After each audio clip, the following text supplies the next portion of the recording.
Hello Leo, welcome back to my channel if you're a returning subscriber. If you're new to the channel, thank you for coming.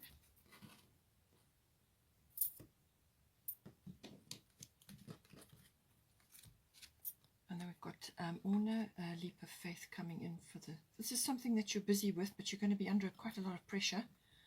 Whether it's a physical thing, like a physical activity, or something which you're trying to push forward. This could be your interests, your hobbies, your personal interests and hobbies, something that you're working on and you'd like to get busy with, but you're going to be under quite a bit of strain with that. Lots of things happening all at once, and it could be a bit taxing on your energy, your life force, your vitality. But Uno is saying that not to give up. You've got Kali ending and beginnings. The old must be released so that the new can enter. So this is the second time you have this. You also have it in the 8th house. So this could very well be relationship based.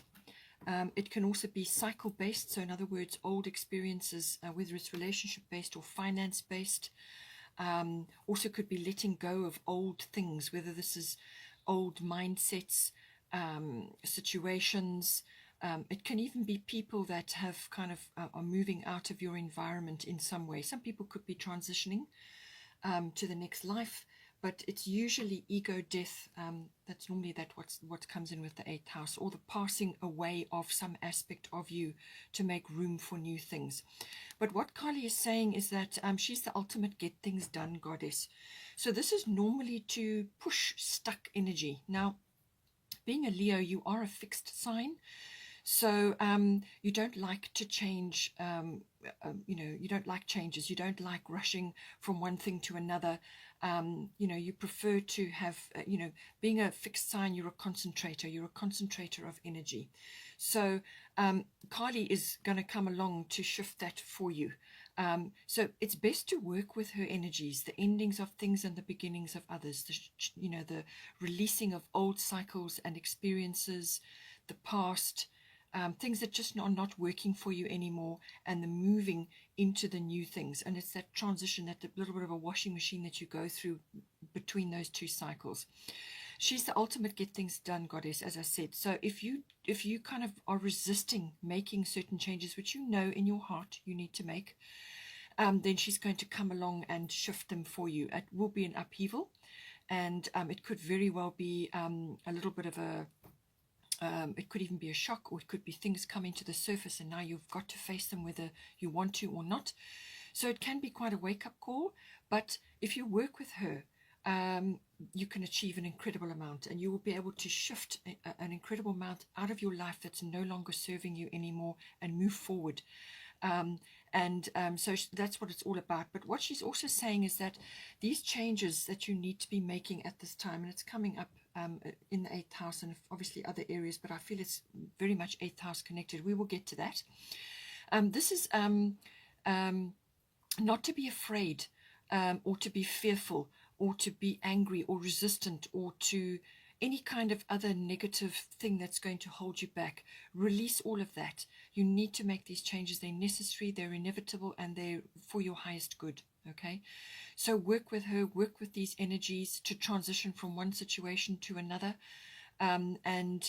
you, as I said, you will achieve an incredible amount because of her energy.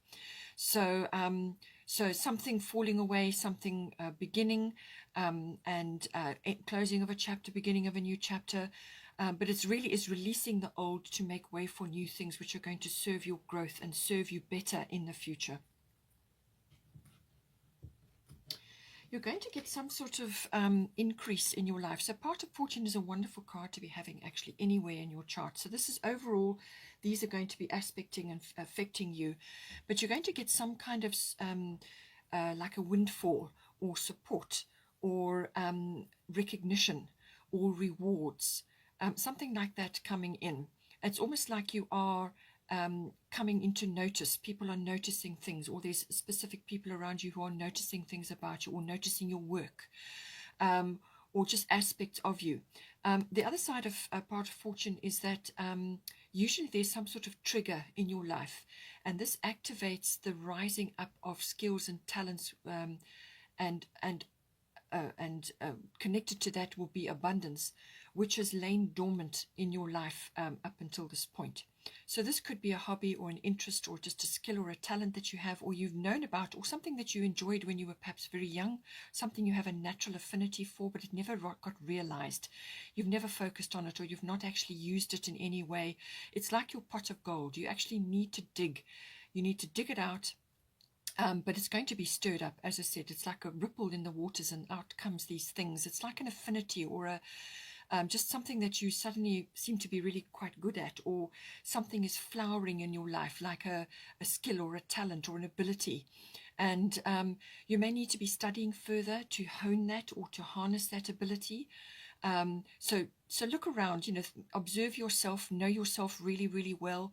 And this is something probably that, you took for granted.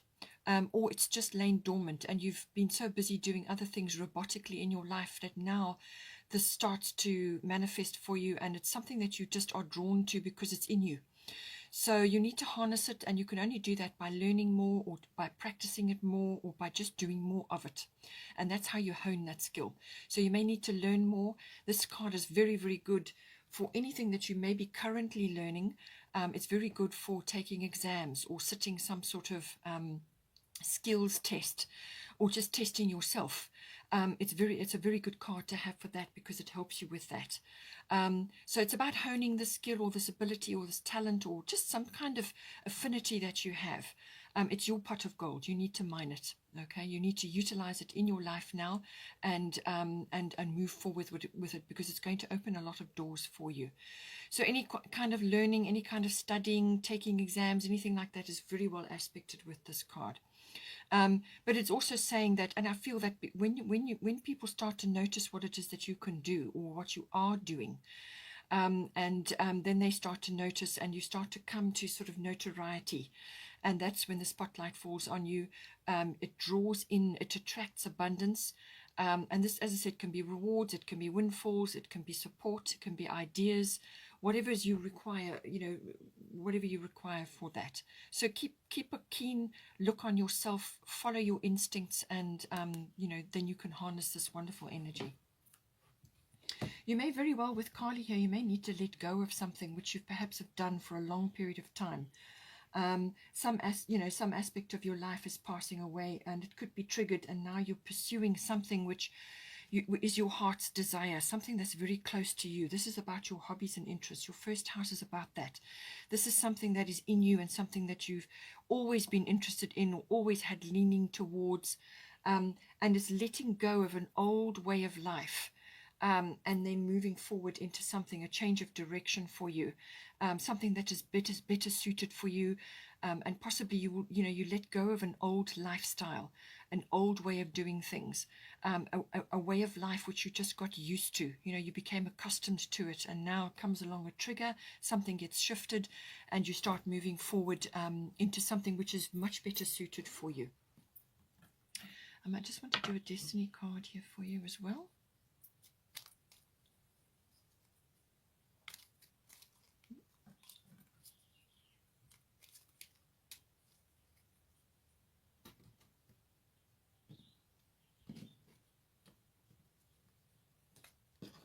Satisfaction. Okay. So I feel, once you start making these big changes here with the endings and beginnings, and you start accessing this, whatever it is that is rising up to the surface. Now, 8th house is about that, things rising up to the surface, things that have been hidden. So whether it's your psychic abilities or your ability to handle finance, business, or some other aspect, it's the rising up of that. And I feel that once you start tapping into that, as I said, it's something that's already in you. It's latent in you. Once you start tapping into that, then you're going to come into this very strongly. But it's the process that you go through. So with the 5th house, creativity, as I said, this is normally recreational based. So it's an activity which is, or activities which are recreational, enjoyable, fun, pleasurable, anything like that. It could be a sport, or it could be a handcraft, or it could be some other creative thing that you do. we are all creative, but not all of us are artistic. So use your creativity at this time. It's your particular brand of creativity. So it could just be the way you dress, the way you speak, the way you handle children, the way you dress your home, the way there's lots of things, lots of ways that we use our creativity. It can even be giving speeches or talking to others, motivating others, or giving courses, or whatever it is that you do. It's your particular brand, your flair, your individuality, your stamp on things. Okay, that's where the creativity comes in. It could be very well your profession or a job that you're doing or a project that you're working on, a hobby or interest of yours. It's also about children. The fifth house is about children, so children may be coming up for you, your own children or other people's children that are around you at this time. If you are in a relationship, it may be something that you're thinking about long term. This house is also the house of love affairs and everything associated with that. And you've got Taurus coming in here. So this is sensuality. This is a rich and sensual love life. It's also loving your creature comforts, little luxuries, and so on. So use your creative skills to bring this into your life.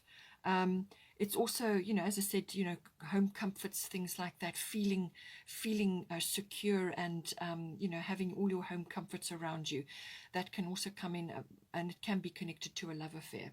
It can also be, this house is also about the risk-taking of some sort. So there may be a risk required somewhere here, either with a business or a project or to do with your children or some other aspect coming in.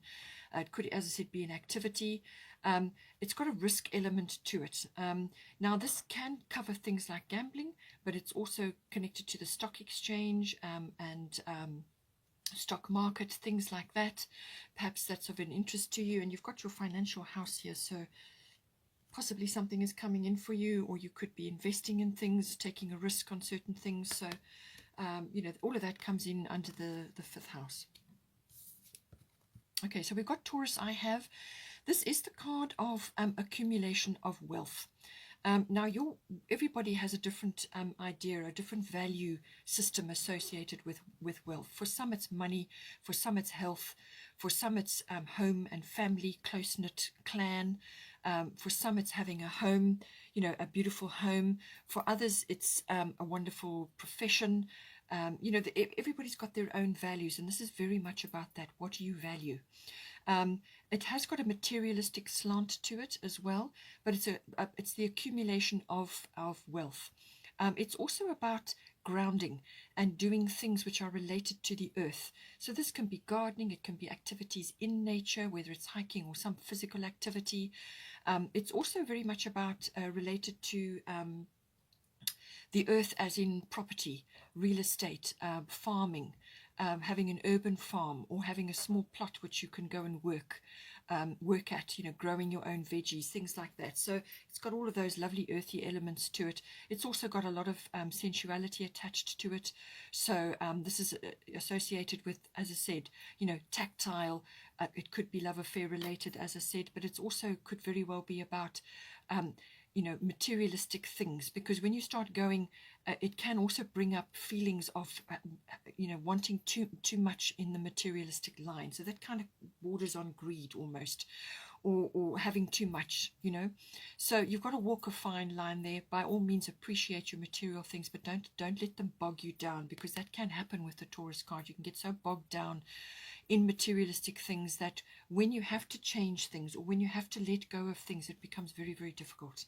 All right, so it's got that aspect to it. You have got Sekhmet, be strong here, so we'll have to see how that comes in. It could be children related, or it could be that you are wrestling with certain things. Perhaps you are having to let go of certain materialistic things. It could also be that you're working on your security at this time, and a lot is tied up with the fifth house. It could be a creative project you're busy with, or there could be some risk that you're taking currently. But this has got a very strong monetary influence attached to it. The other side of Taurus is also the arts. So it could be something that you are involved with. The fifth house is very much connected to that. So this is the arts, as in ballet, music, or artistic pursuits, whether it's actual art or sculpture or whatever. It can also be on the stage, so stage work. anything associated with the arts, the appreciation of beauty, art galleries, things like that, anything to do with the appreciation of art and everything associated with that culture and so on. So that may be coming in for you. Perhaps you are actually moving forward in a creative endeavor, or busy with the arts in your life. And so this opportunity is coming up for you, and this is why you've got Sekhmet coming in here. You are stronger than you think you are, and your strength assures a happy outcome. So you could be a little bit nervous about something. You could be feeling a little bit insecure about something in your fifth house.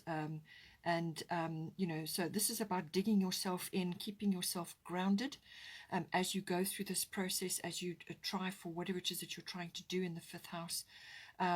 It's about consolidating and getting in touch with your strength, your inner strength, and staying grounded, staying firmly in yourself to tackle whatever may be coming up. So we've got your Sekhmet, be strong. So you may be facing something which is putting you to the test in some way.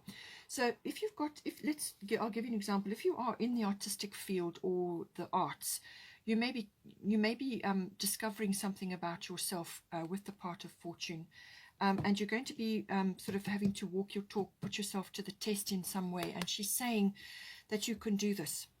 Have a victorious mindset. Don't let naysayers or skeptics hold you back at this time. All right. So you could be taking a little bit of a risk in some way, or you could be pushing yourself forward in some interest of yours or some activity of yours, which is very close to your heart, which is important to you. And she's saying that you can get through this. You can get through this. You are much stronger than you give yourself credit for. And that you will have, as long as you have a victorious mindset, be confident in your abilities, you will overcome whatever is coming up for you, any sort of challenge.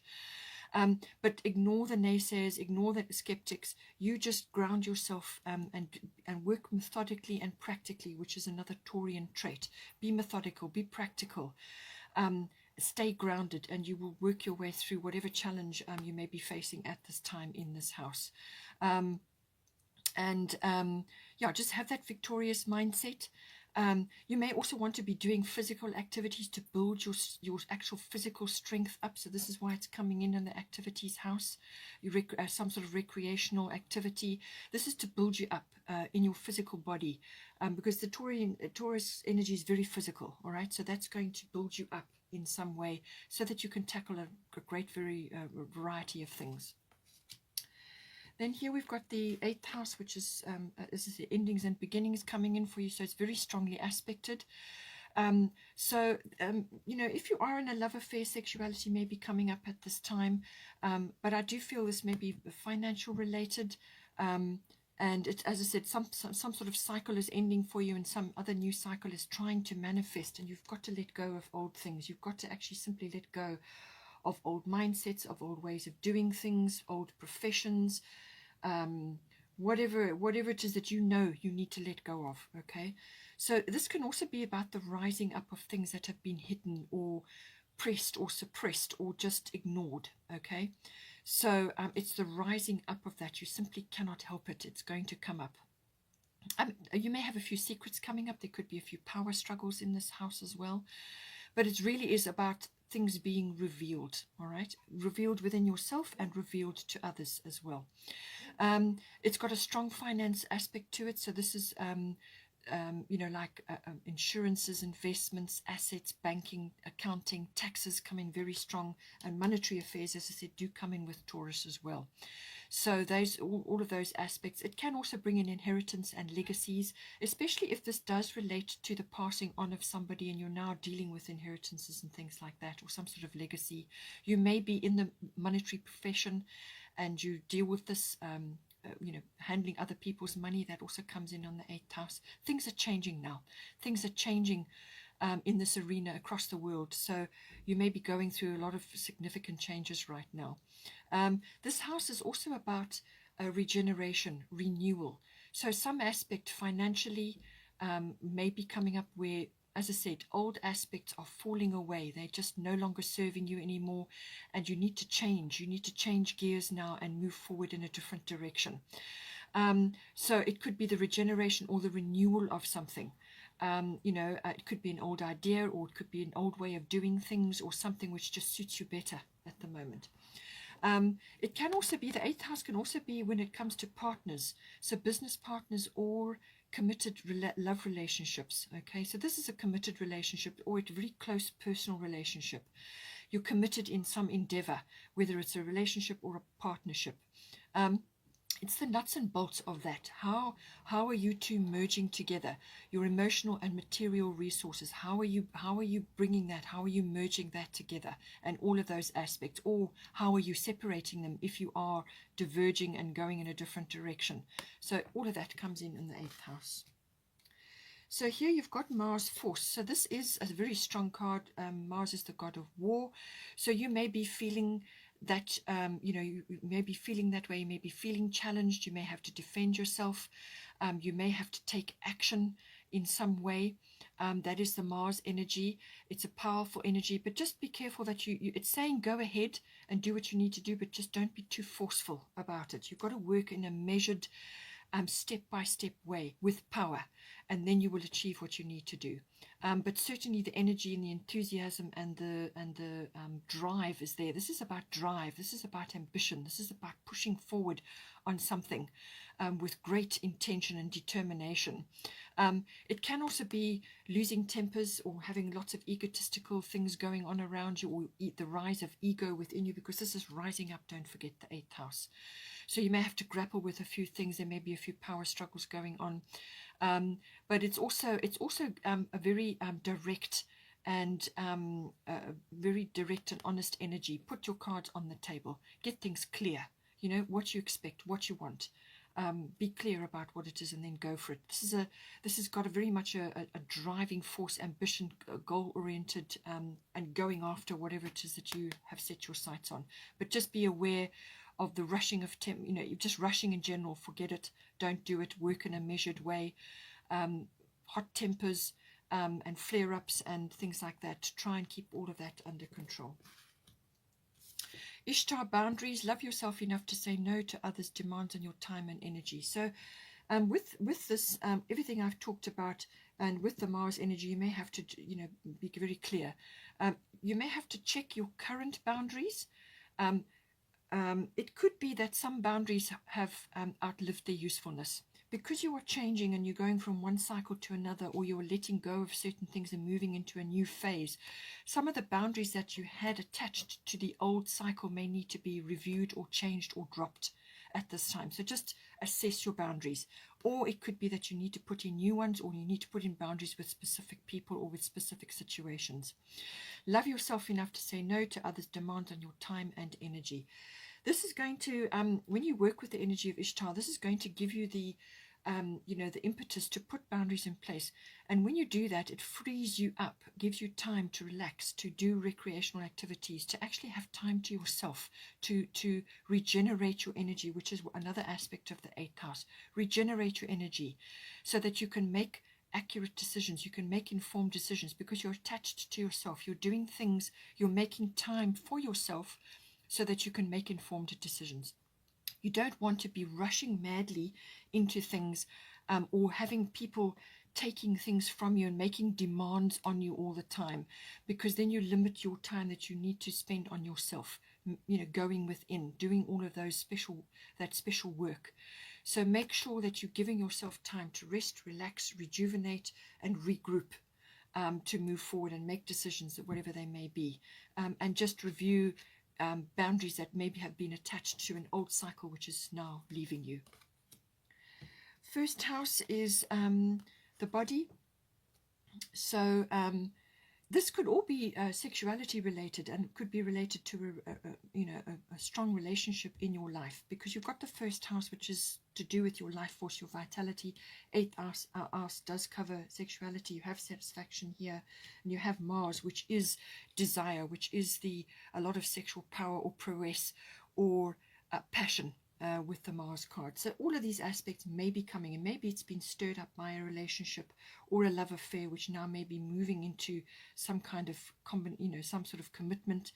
But first house covers everything to do with the physical body. You may be You may be going through a tremendous amount at this time because you've got Grand Cross Provoker here. Grand Cross is all about building up inner strength, inner reserve, inner resolve, but really inner strength. That is the best way to put this. Resilience, inner strength to withstand a great many changes happening all at once. You have 4 very hard angles on you there, and this is going to take its toll on your body.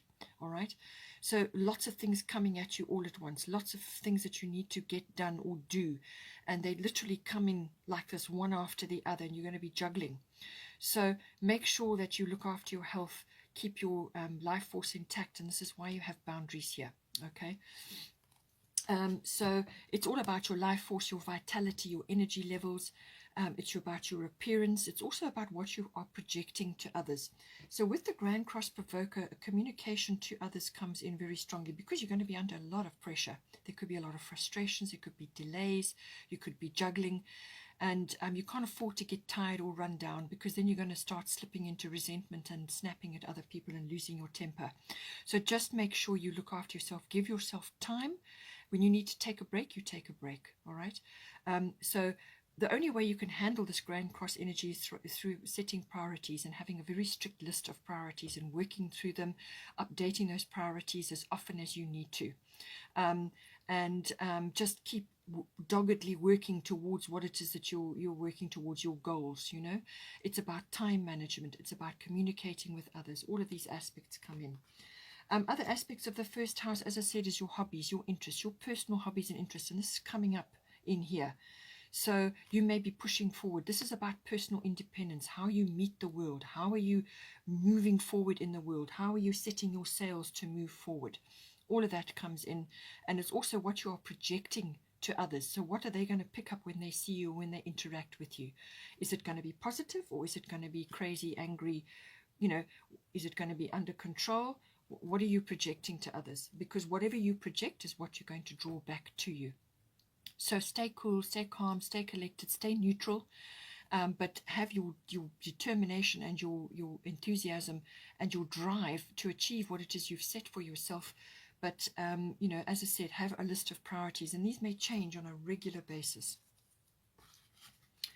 All of that comes in with the Grand Cross Provoker.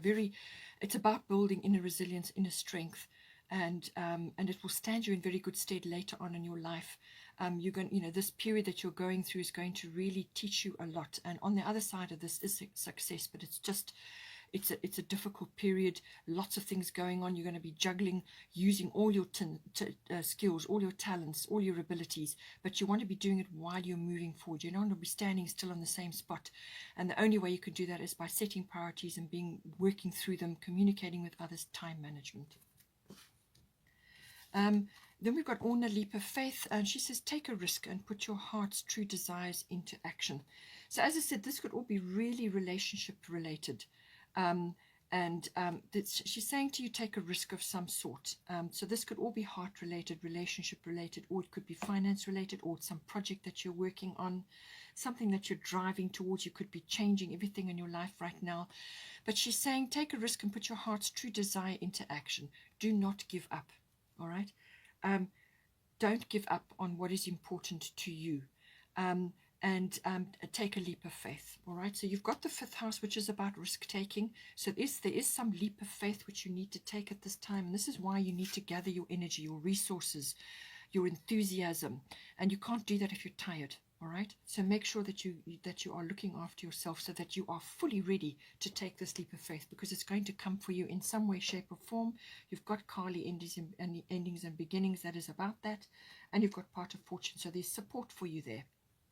Take a risk, whatever it may be. And you know, as I said, being a Leo, you don't like to change easily. But there's some leap of faith coming in for you.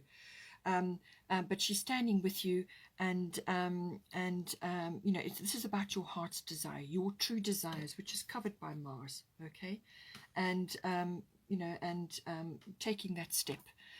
Don't give up. All right, keep going, keep moving forward. And know that the universe has got you back. You've got support, and work with the Kali energies to get rid of the things in your life that don't serve you anymore, so that you can move forward. And with Kali behind you, you will be propelled forward in such a powerful way. So take your leap of faith. Don't worry. You know, you will be all right. You will be okay. But it's, as long as it's your true desire, and take action, be determined, and just go for it. Okay, Leo, I hope you enjoyed that. Please take care, and have a wonderful, wonderful month. Please don't forget to like and share, and I will see you next time.